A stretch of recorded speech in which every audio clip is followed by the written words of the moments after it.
Hello friends, स्वागत है आपका आपके अपने YouTube channel English at the rate Raj पर। और आपकी सेवा में हाजिर है आपका अपना राजकुमार। तो आइए स्टार्ट करते हैं vocabulary lesson number 23 out of 200। तो इस वीडियो में जो वोकैब पढ़ने वाले हैं वो है आपकी नजरों के सामने। ये 10 word with antonym, synonym, example सब मैं आपको कराने वाला हूं। और ये 10 ईडियम जो कि एक ही वर्ड को लेकर के ईडियम है। इस बार कुछ नया होगा, कुछ खास होगा। और नया इस वीडियो में ये भी है कि पहले मैं वर्ड कराऊंगा आपको विद एंटोनिम, सिनोनिम, एग्जांपल, ये सब वगैरह सब कुछ। और फिर उसके बाद मैं ये ईडियम्स कराने वाला हूँ। ये ईडियम कुछ खास हैं, देखते हैं आज किस तरीके से हम पढ़ते हैं, किस तरीके से याद करते हैं।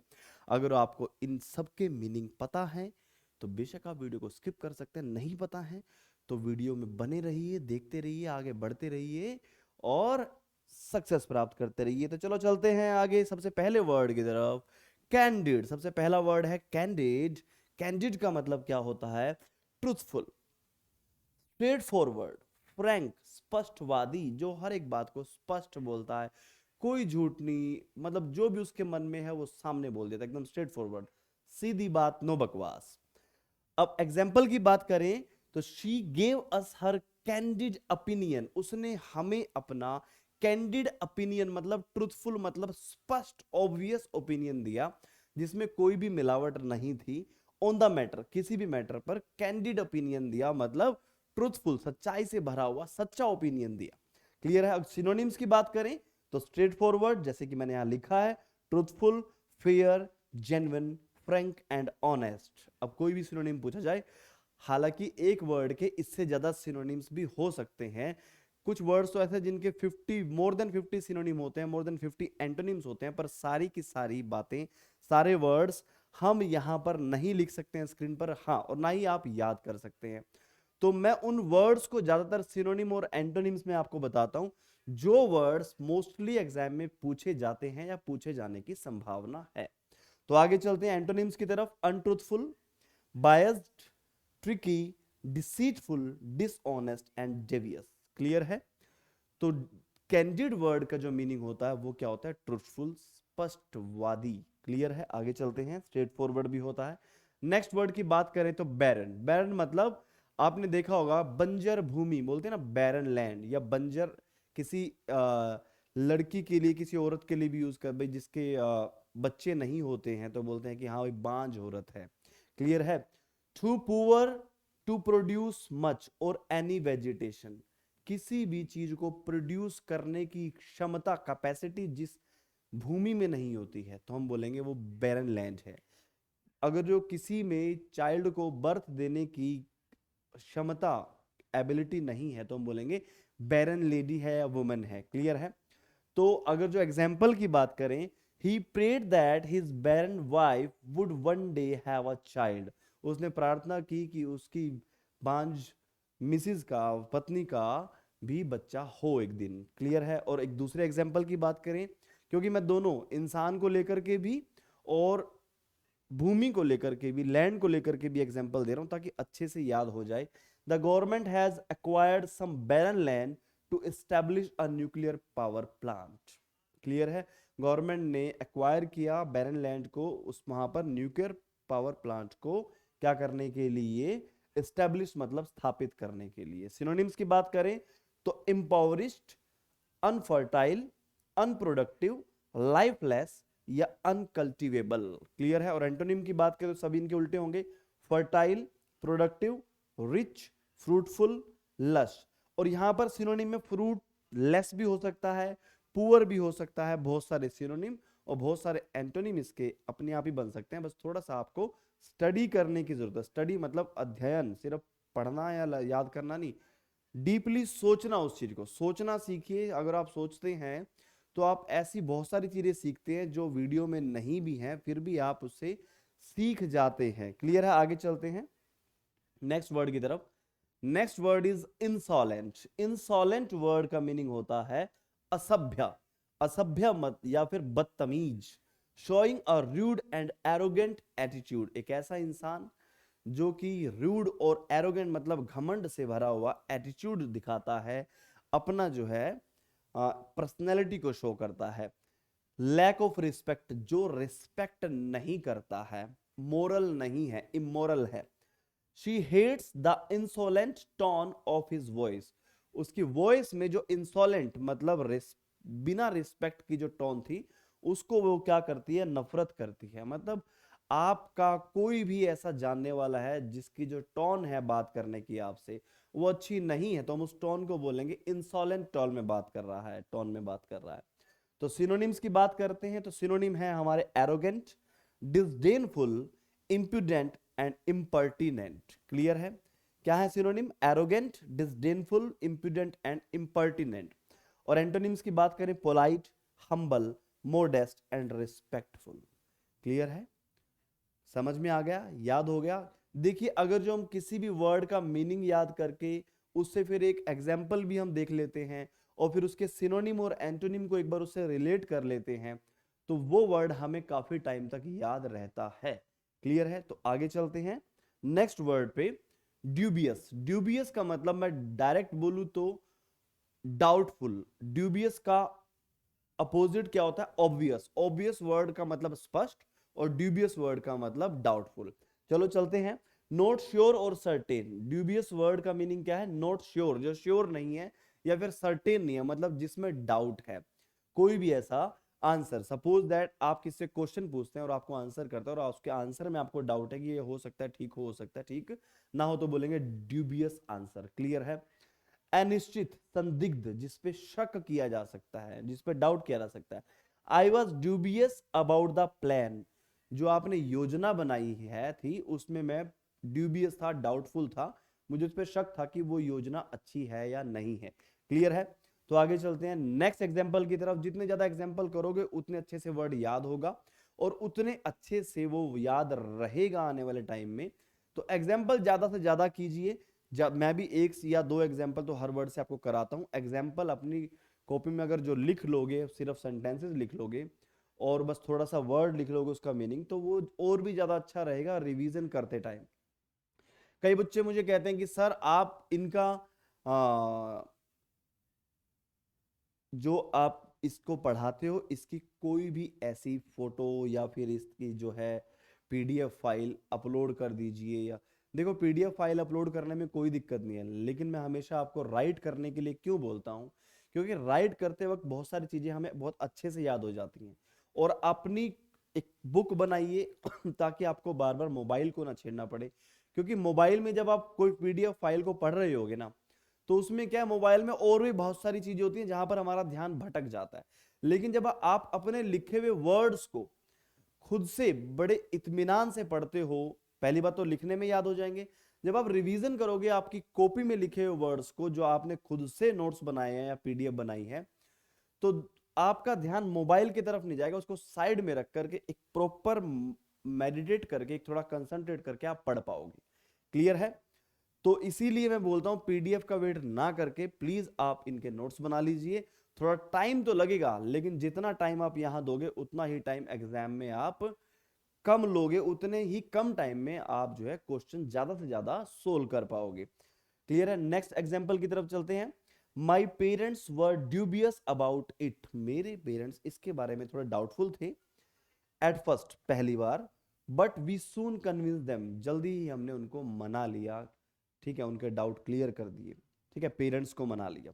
अब सिनोनिम्स की बात करें, क्वेश्चनेबल जिसपे क्वेश्चन किया जा सके, डाउटफुल मैंने बताया, डिस्प्यूटेबल जिसपे क्या है, डिस्प्यूट हो जाए, मतलब ऐसा है या ऐसा नहीं है, सस्पिशियस एंड स्केप्टिकल। तो ये हमारे सिनोनिम्स हैं। और एंटोनिम्स की बात करूं, सर्टेन, श्योर, ऑब्वियस, क्लियर और इनडिस्प्यूटेबल। तो और भी बहुत सारे सिनोनिम एंटोनिम हो सकते हैं, लेकिन जिनके आने की ज्यादा संभावना है ऑप्शंस में, वो मैंने आपको यहां पर करा दिए हैं। तो आगे चलते हैं नेक्स्ट वर्ड की तरफ। एफ्लुएंट। एफ्लुएंट, अगर आपकी जॉब लग जाती है तो बहुत ही जल्दी आप एफ्लुएंट हो जाओगे। एफ्लुएंट मतलब आपके पास हर तरह की मौज मस्ती होगी, हर तरह की चीजें होंगी, हर चीज आपके पोजेशन में होगी। जब किसी भी इंसान के पोजेशन में सब कुछ होता है, गाड़ी है, बंगला है, पैसा है, तो हम बोलेंगे एफ्लुएंट है ये person. Having a lot of money और थिंग्स, जो भी नीडेड हैं, उसको जरूरत है। धनवान या समृद्ध बोल सकते हैं हिंदी में। या देखो, having goods, property and money in abundance. Abundance मतलब प्रचुरता में, मतलब सफिशिएंट आपके पास गुड्स हैं, गुड्स मतलब जो जरूरत की चीजें हैं, प्रॉपर्टी है, मनी है, आपके पास सफिशिएंट है, तो हम बोलेंगे एफ्लुएंट पर्सन हो आप। और जब आप मेहनत करोगे, पढ़ोगे और एग्जाम क्रैक करके गवर्नमेंट जॉब मिल जाएगी, आप इंस्पेक्टर बन जाओगे और बहुत सारी चीजें, तो फिर क्या होगा, आप एफ्लुएंट हो जाओगे। An affluent middle class is likely to be more confident one. एक एफ्लुएंट मिडिल क्लास जो होता है, सपोज दैट अगर आप मिडिल क्लास हैं और जैसे ही आपकी नौकरी लग जाती है, आप एफ्लुएंट हो जाते हो, तो आपके अंदर कॉन्फिडेंट रेज हो जाता है। ठीक है, एग्जाम्पल में दिया गया है जो। सिनोनिम की बात करें तो wealthy, rich, moneyed, opulent and prosperous. Clear है। और एंटोनिम की बात करें, ये वर्ड तो आपने सुने ही है सारे वैसे।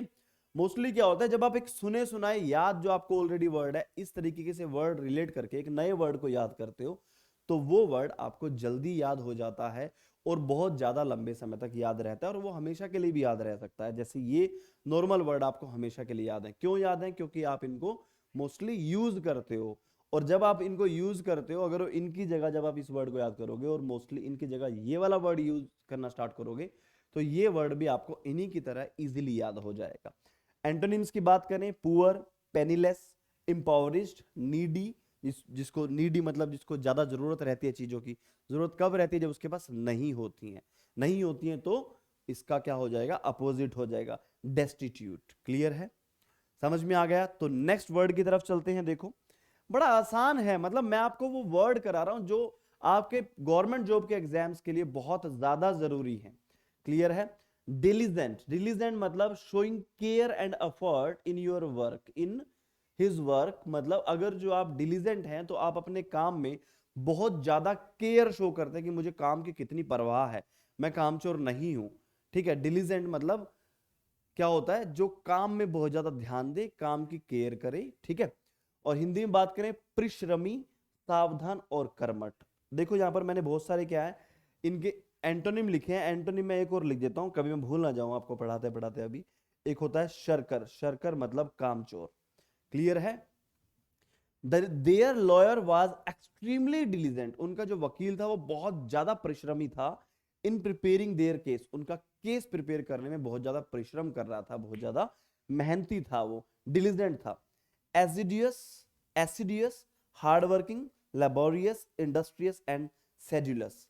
और इंटोनिम्स की बात करें, लेटेंट, पैसिव, फ्री। अब पैसिव का उल्टा क्या होता है? यहां पर एक्टिव भी आ सकता है सिनोनिम में। ठीक है, आइजिल और डोरमेंट। और एक नया वर्ड तो मैंने आपको कराया ही है, शरकर। यहां पर भी 6 सिनोनिम्स हो गए और 6 ही आपके क्या हो गए?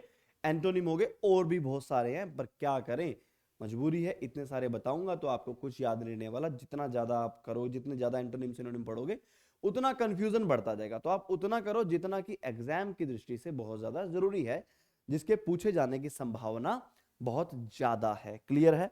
आगे चलते हैं। देखो, एरुडाइट, एरुडाइट जो वर्ड है इसका मीनिंग क्या होता है? देखो, हैविंग और शोइंग ग्रेट नॉलेज, मतलब जिसके पास बहुत सारा नॉलेज है या बहुत सारा नॉलेज वो शो करता है तो शो करता है। क्लियर है? That is based on careful study, जो कि किसी केयरफुल स्टडी पे बेस है, जिस मतलब बहुत ज्यादा गहन अध्ययन पे जो बेस्ड नॉलेज है, उस ऐसे इंसान को हम क्या बोलते हैं? जिसके पास ऐसा नॉलेज है, हम बोलेंगे उसको एरुडाइट, मतलब विद्वतापूर्ण या फिर विद्वान। जैसे हमारे प्रोफेसर होते हैं, बहुत सारे प्रोफेसर ऐसे होते हैं, उनकी बातों से, उनके पढ़ाने के तरीके से, उनके एग्जाम्पल से आपको ऐसा लगता है कि यार क्या बात है यार, प्रोफेसर साहब को बहुत ज्यादा नॉलेज है। जब किसी इंसान के बारे में आप ऐसा सोचते हैं कि इसको तो यार बहुत ज्यादा नॉलेज है, ठीक है, तो हम क्या कहते हैं? An erudite professor. क्या बोलते हैं? An erudite professor. क्लियर है? आगे चलते हैं। She was a well respected and erudite scholar, scholar मतलब विद्वान। क्लियर है? और एग्जांपल देखो, और प्रोफेसर इज एंटरटेनिंग, जो मनोरंजन भी करते हैं और क्या करते हैं? As well as erudite. ऐसे बहुत सारे प्रोफेसर हमारे लाइफ में, टीचर हमारे लाइफ में आते हैं। आपने देखे होंगे हर इंसान की लाइफ में, हर स्कूल कॉलेज में, हर इंस्टीट्यूट में कोई ना कोई किसी ना किसी सब्जेक्ट का टीचर ऐसा जो होता है, जिसका नॉलेज भी होता है और वो एंटरटेन करके पढ़ाता है आपको। क्लियर है? तो मेरी भी कुछ वीडियोज ऐसी हैं जिसमें मैंने इस तरीके से आपको पढ़ाया है, आप देखिए उनको, पूरी वीडियोस देखोगे तो आपको समझ में आएगा। मैं अब इन वर्ड्स को इसलिए इजीली करा रहा हूं आपको, ताकि कम टाइम में आप ज्यादा चीजें समझ सको। क्लियर है? ज्यादा चीजें आप कवर कर सको। आगे चलते हैं। देखो, next word is turbulent. Turbulent जो है हम इंसान के लिए भी यूज कर सकते हैं, या फिर एयर और वाटर के लिए भी टर्बुलेंट यूज होता है। In which there is a lot of change, जिसमें बहुत सारे चेंजेस आते हैं। कई इंसान ऐसे देखे होंगे, अभी जो इसका मूड ठीक था अभी एकदम से खराब मूड हो गया, अभी एकदम से गुस्सा आ गया, जल्दी से मूड ठीक हो जाता है, जल्दी से गुस्सा आ जाता है। ऐसे इंसान के लिए हम वर्ड यूज करेंगे turbulent.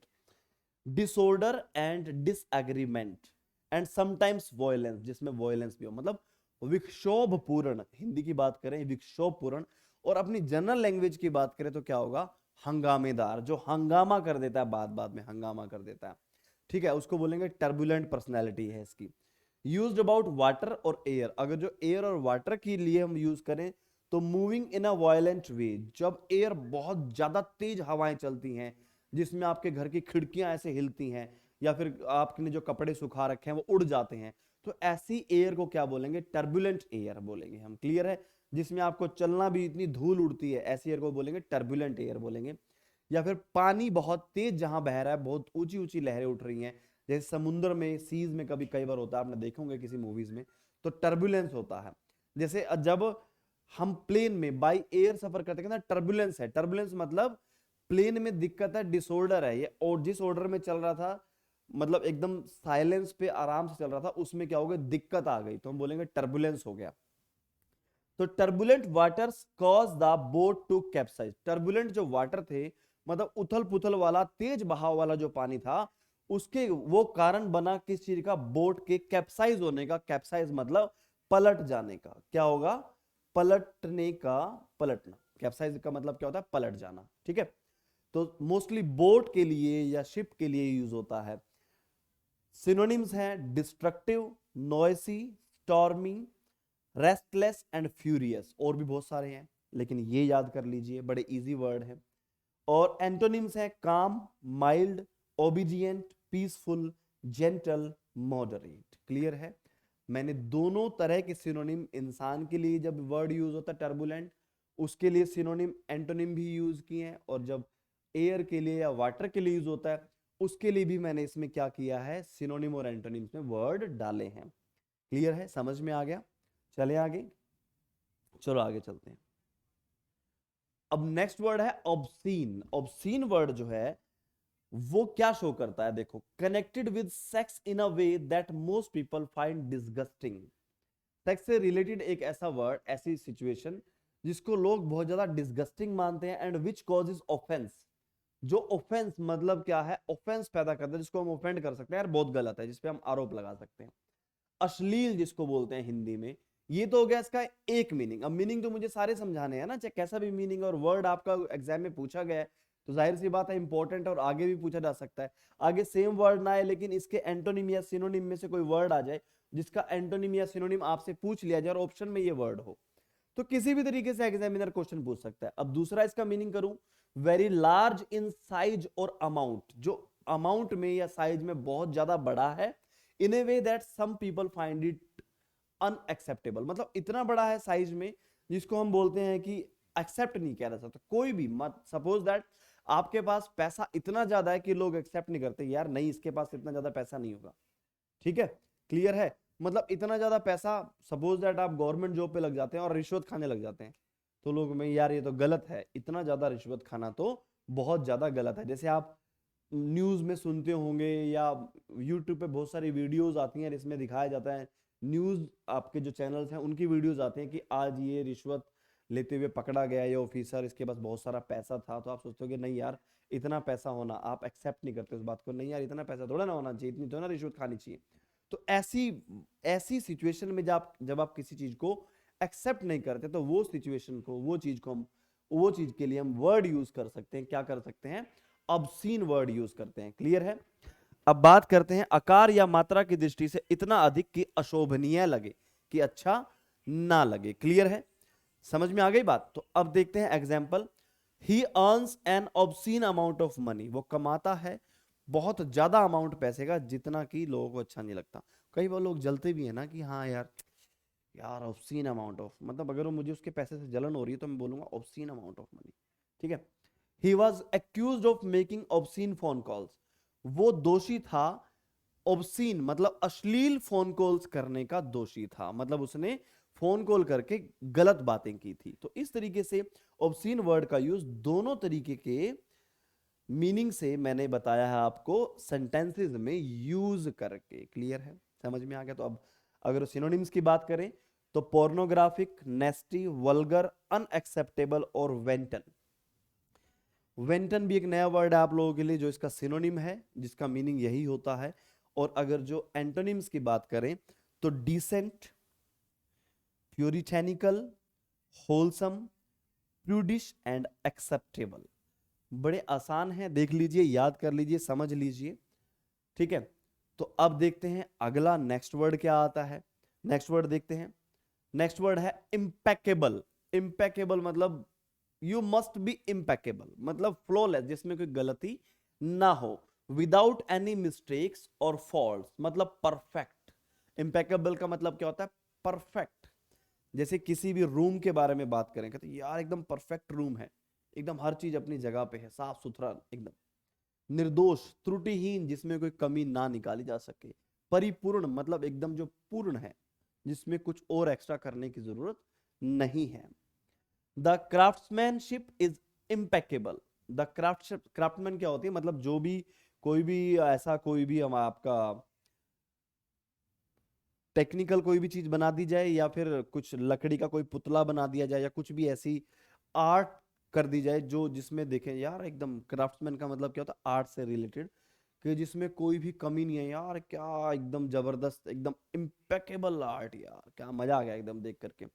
He speaks impeccable English. वो बोलता है फ्लॉलेस, मतलब बिना किसी गलती की इंग्लिश, एकदम ग्रामेटिकल भी, प्रोनाउंसिएशन भी, हर चीज उसकी एकदम ठीक होती है। ऐसी इंग्लिश बोलता है, और ऐसी इंग्लिश को क्या बोलेंगे? इम्पेकेबल इंग्लिश, त्रुटिहीन, फ्लॉलेस। अब अगर सिनोनिम्स की बात करें तो परफेक्ट, फ्लॉलेस, ये वर्ड तो मैं काफी बार बोल चुका हूं पढ़ाते पढ़ाते, एक्सीलेंट, प्राइम और इमैक्युलेट। क्लियर है। एंटोनिम्स की बात करें, imperfect, faulty, defective, flawed and deficient. Clear है, समझ में आ गया। तो आगे चलते हैं, नेक्स्ट वर्ड की तरफ देखते हैं क्या है हमारे पिटारे में। हमारे पिटारे में आ गया ब्रेक। लेकिन ये वो ब्रेक नहीं है जो आपको मूवीज में लेना है या ब्रेक लेना है। ये वो ब्रेक है जिस वर्ड से रिलेटेड मैं आपको अब ईडियम्स कराने वाला हूं। जो ईडियम्स कराने वाला हूं वो मैं इस वर्ड से रिलेटेड कराने वाला हूं। सबसे पहला ईडियम है ब्रेक ए फॉल। ब्रेक ए फॉल मतलब टू हेल्प। क्या होता है? देखिए यहां पर, ये वर्ड ऐसा नहीं है, ये वर्ड ऐसा है। To help make one's fall less forceful. मतलब किसी, जब कोई इंसान गिर रहा है, कोई चीज गिर गिर रही है, किसी भी तरीके से उसके गिरने को थोड़ा सा इजी किया जाए, मतलब वो ज्यादा तेज ना गिरे। कई बार क्या होता है, जैसे हम फिसल कर गिरने लगते हैं, तो हम क्या करते हैं, कोशिश करते हैं कि अपने हाथ से किसी भी चीज को पकड़ लें, ताकि या तो हम गिरे नहीं, गिरे तो थोड़ा आराम से गिरे, चोट ना लगे। तो ऐसे, ऐसी सिचुएशन में जो ईडियम बनता है, जो फॉल के साथ ईडियम बनता है, बोलते हैं ब्रेक ए फॉल। अब एग्जांपल की बात करें, the bushes beneath the window. कोई विंडो से गिर गया, और उस विंडो के नीचे जो बुशेस थी, वो पहले बुशेस पे गिरा, फिर जमीन पे गिरा। अगर वो डायरेक्ट जमीन पे गिरता तो चोट ज्यादा लगती। अब पहले बुशेस पे गिरा, तो उसके फॉल को बुशेस ने क्या कर दिया? ब्रेक कर दिया। बीच में गिरते हुए वो फॉल क्या हो गया? ब्रेक हो गया। मतलब वो फॉल जो है, ज्यादा इंपैक्ट नहीं पड़ा उस पे, उसको ज्यादा चोट नहीं लगी।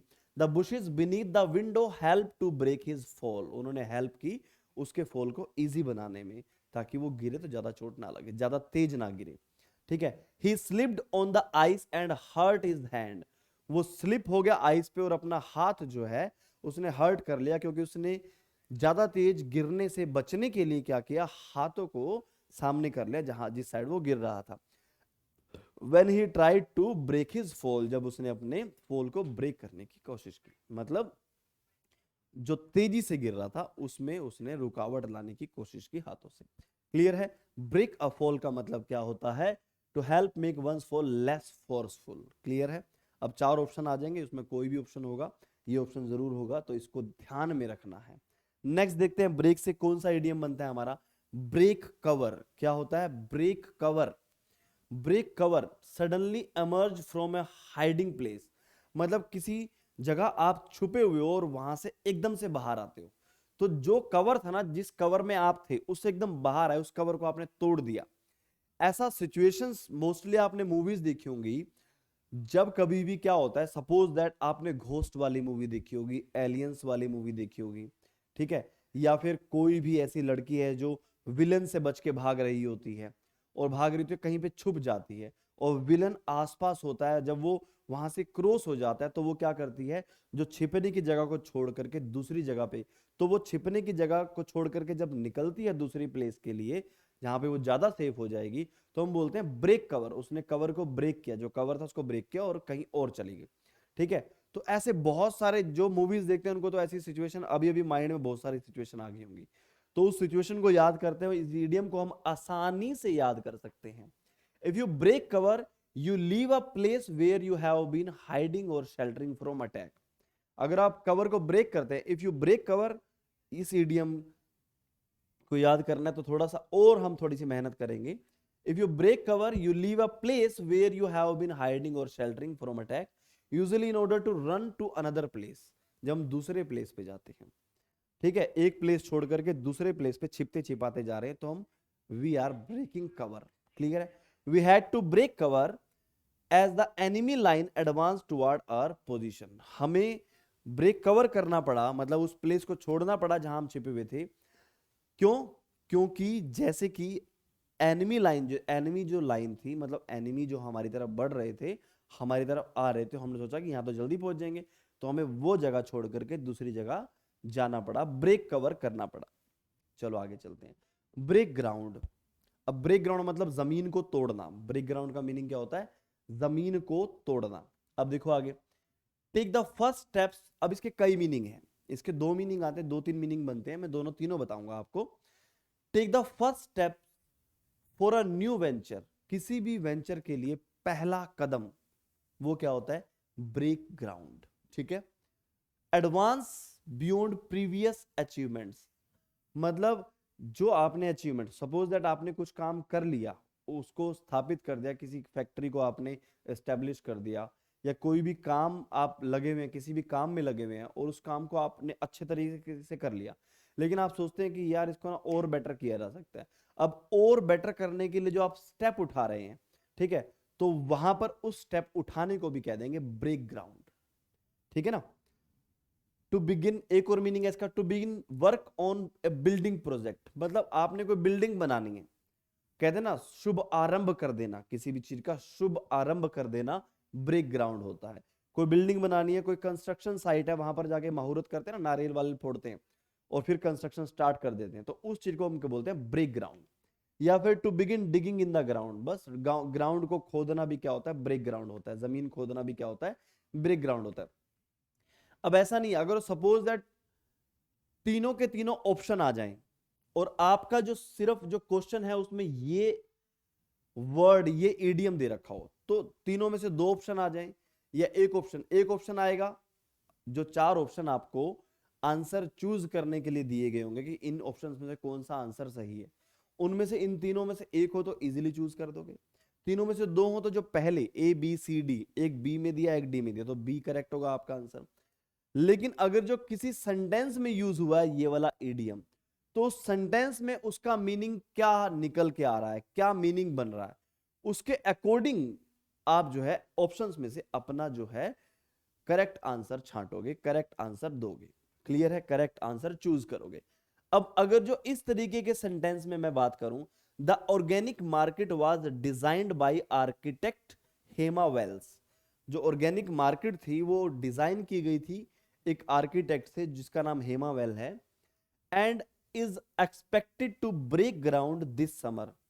अब वहां पर क्या है? अब यहां पर ब्रेक ग्राउंड का मीनिंग क्या है? एक मार्केट की बात की गई है, यहां पर जो मार्केट बनेगी, मार्केट मतलब कंस्ट्रक्शन होगा, वहां पर मार्केट बनेगी, वहां पे शॉप्स बनेगी, वहां पे मॉल्स बनेंगे, इस तरीके से, तो कंस्ट्रक्शन वर्क की बात की गई है।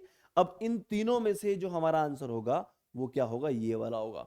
तो मतलब आपका जो इसका आंसर मैटर करता है, इसका आंसर जो आप दोगे वो अगर जो ये वाला इडियम किसी सेंटेंस में यूज हो रखा है ना, तो सेंटेंस में इसका मीनिंग क्या निकल के आ रहा है उस पर डिपेंड करता है। हो सकता है कि आपको ऑप्शन में ये तीनों वर्ड दे रखे हो, तीनों मतलब मीनिंग दे रखे हो, है ना। तो अब देखो एक सेंटेंस और है, सॉरी देखते हैं। Jitesh is breaking new ground in intellect Jitesh is breaking new ground in intellectual property law. अब यहां पर ब्रेक न्यू ग्राउंड, यहां पर जो वर्ड है ना, यहां पर ग्राउंड खोदने की बात नहीं है, मार्केट वगैरह बिल्डिंग प्रोजेक्ट की बात नहीं है। यहां पर क्या है, चीजों को एडवांस करने की बात है, चीजों को और बेटर करने के लिए नया स्टेप लेने की बात है। तो यहां पर आंसर होगा हमारा, यहां पर जो मीनिंग होगा ये वाला होगा इस सेंटेंस के अकॉर्डिंग। तो ऐसी बहुत सारी बातें हैं, मतलब ऐसा इडियम होता है जिसके दो दो तीन तीन मीनिंग तो आ जाते हैं, लेकिन एग्जाम में वो जब भी आते हैं मोस्टली वो सेंटेंस में यूज्ड होते हैं, और उसके अकॉर्डिंग आपको क्या है, उसका मीनिंग क्या है चूज करना होता है ऑप्शंस में से। मतलब कंफ्यूज होने वाली बात नहीं है। तो इस तरीका का जो आपका क्वेश्चन है एग्जाम में पूछा गया, तभी मैंने इसको थोड़ा सा डीपली पढ़ाया है। चलो आगे चलते हैं। ब्रेक द हार्ट, ओ हो, दिल टूट गया, दिल तोड़ के हंसती हो मेरा। तो आगे चलते हैं। दिल, गाना भी सुना ना, तो बड़ा आसान है, ब्रेक तूने मेरा दिल तोड़ दिया यार, ये तो सीधी सीधी बात है। To cause someone to feel great sorrow or sadness, मतलब किसी को फील कराना बहुत ज्यादा सैडनेस और सोरो, दुख। He broke her heart when he left her for another woman, उसने उसका दिल तोड़ दिया जब उसने छोड़ा उसको दूसरी औरत के लिए। तो ये तो भाई समाज में बहुत सारी जगह होता है। It breaks my heart to think, इस चीज से मेरा दिल टूट जाता है जब मैं सोचता हूं of how those children have suffered, कि वो जो बच्चे हैं, जो गरीब बच्चे हैं, किस तरीके से सफर कर चुके हैं अब तक। क्लियर है? तो आगे चलते हैं नेक्स्ट। ये तो बड़ा इजी था, आप नॉर्मल लाइफ में बहुत बार यूज करते हो। ब्रेक द आइस, बर्फ तोड़ना। बर्फ तोड़ने का मीनिंग क्या होता है? देखो यहाँ पे बर्फ तोड़ने का मतलब, इस इडियम का मीनिंग बर्फ को तोड़ना नहीं है। To make people who have not met before feel more relaxed and with each other, जब आप किसी पार्टी में जाते हैं, किसी मीटिंग में जाते हैं, और वहां पर बहुत सारे नए लोग मिलते हैं, और वो क्या है, एक दूसरे को ना जानते हुए बात नहीं कर रहे हैं, लेकिन कोई भी इंसान वहां पे बात करना स्टार्ट करता है, और उससे के बात करने से, या जिसने वो मीटिंग बुलाई है, या जिसने वो पार्टी की है, तो वो क्या करता है, बात करना स्टार्ट करता है, और सब लोगों एक दूसरे से इंट्रोडक्शन करता है, फिर उसके बाद वो सब रिलैक्स हो जाते हैं।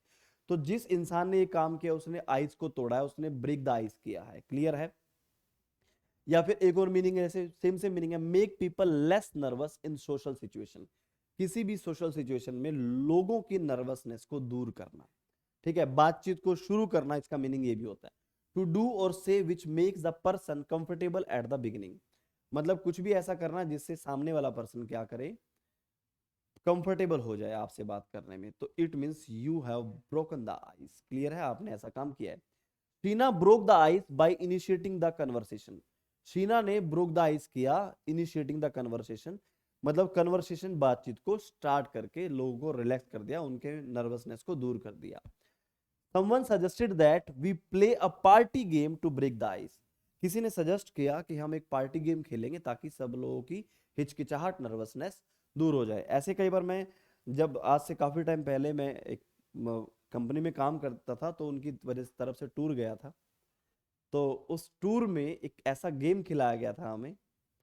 तो उस गेम में क्या था, ताकि लोग एक दूसरे को पहचान सके, जान सके, वो गेम स्टार्ट किया वहां के होस्ट ने, और फिर लोगों के जो आपस में बात करने में हिचकिचाहट थी, वो हिचकिचाहट दूर हो पाई। क्लियर है? तो इस तरीके से जब भी कोई इंसान स्टार्ट करता है, कुछ भी ऐसा काम किया जाता है, तो हम बोलते हैं break the, he broke the ice, you must break the ice. Clear है? तो आगे चलते हैं। Break the news, break the news मतलब एक बुरा लगने वाला, एक अच्छा ना लगने वाला समाचार देना, break the news. To tell bad news, बुरी न्यूज देना, बुरा समाचार देना। To tell someone about something bad that has just happened, जो कि अभी अभी हुआ है, and may have an effect on them, जिसका प्रभाव उन पर होगा, थोड़ा सा नेगेटिव प्रभाव होगा। ब्रेक द न्यूज का मतलब होता है एक बुरी खबर देना। क्लियर है? एग्जाम्पल देखते हैं। I was devastated when the doctor broke the news to me, मैं डिवास्टेड, टूट गया, मतलब बहुत ज्यादा परेशान, दुखी हो गया जब डॉक्टर ने मुझे न्यूज दी, बुरी खबर दी। Break the news. We tried to break the news to her gently, हमने उसको वो बुरी खबर देने की कोशिश की, जेंटली, बड़े आराम से, अच्छे तरीके से, ताकि उस पर ज्यादा इफेक्ट ना पड़े। क्लियर है? ब्रेक द न्यूज का मतलब होता है बुरी खबर देना अचानक से। Break the back of a job, किसी काम की कमर तोड़ देना, मतलब उस काम के मेन पार्ट को कर देना जो थोड़ा बहुत बचा बचा। सपोज दैट आप एसएससी की, एनडीए की तैयारी कर रहे हैं, और आप इतना ज्यादा पढ़ लेते हैं कि 80% मार्क्स आपके आ जाते हैं, 80% सिलेबस कवर कर लेते हैं, तो आप बोलोगे I have broken the back of the syllabus, मैंने सिलेबस की कमर तोड़ दी। मतलब सिलेबस को मैंने लगभग लगभग कंप्लीट कर दिया, थोड़ा बहुत रह गया वो मैं कर दूंगा, ठीक है। Break the back of a job to finish the main part और the hardest part of a piece of work. मतलब किसी भी काम के मेन पार्ट को या सबसे मुश्किल पार्ट को कर देना, break the back of that job. Clear है? I think we have broken the back of the job now. मुझे लगता है कि हमने ना अब ये जो काम है इसकी कमर तोड़ दिया, मतलब इसका जो मेन पार्ट है तो हमने कर लिया, बाकी तो हम यूं ही कर लेंगे, ठीक है। We have broken the back of it now and we should be finished by Friday. मतलब क्या है कि हमने इसका मेन पार्ट कर लिया है, जो हार्डेस्ट पार्ट था वो कर लिया है, और फ्राइडे तक इस काम को हम खत्म कर देंगे। तो क्या है break the back of a job का मतलब क्या होता है, किसी भी काम किसी भी जॉब के मेन पार्ट को, मुश्किल पार्ट को कर देना, जिसके बाद वो बाकी का थोड़ा बहुत बचा हुआ काम आसान हो जाए। क्लियर है?